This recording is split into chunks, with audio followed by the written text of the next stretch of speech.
Africa के विशाल savanna मैदानों में जब सूरज ढलने लगता है तो शिकार और शिकारी दोनों ही सतर्क हो जाते हैं। एक मादा शेरनी ने थक कर जेब्रा का शिकार किया है। वह अपने शावकों को खिलाने के लिए मांस खा रही है।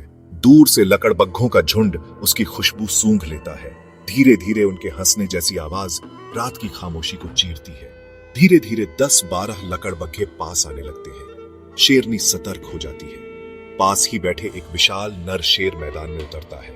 उसका सुनहरा अयाल धूप की आखिरी किरणों में चमक उठता है। झुंड फिर भी पीछे नहीं हटता। वे संख्या में भरोसा रखते हैं, क्योंकि अकेले शेर को हराना मुश्किल होता है, पर संख्या बदल सकती है खेल।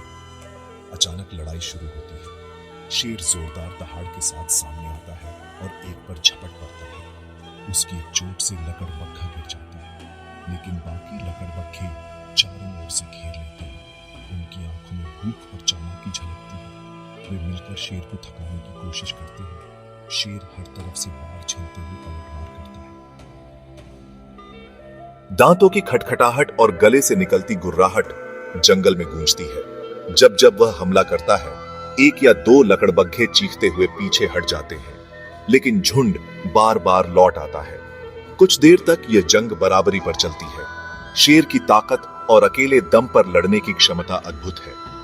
चालाकी, रणनीति और संख्या आखिरकार यह लड़ाई तय करती है कि असली विजेता कौन होगा।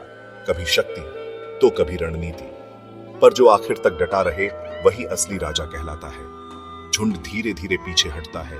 जीत या हार का निर्णय अब स्पष्ट नहीं, पर सम्मान बना रहता है। शेर थका हुआ पर जिंदा और दृढ़ खड़ा है। वह वापस अपने शावकों की ओर लौटती है और उन्हें खिलाती है। जीवन और मृत्यु, लड़ाई और पालन, यह सब जंगल की कहानी है।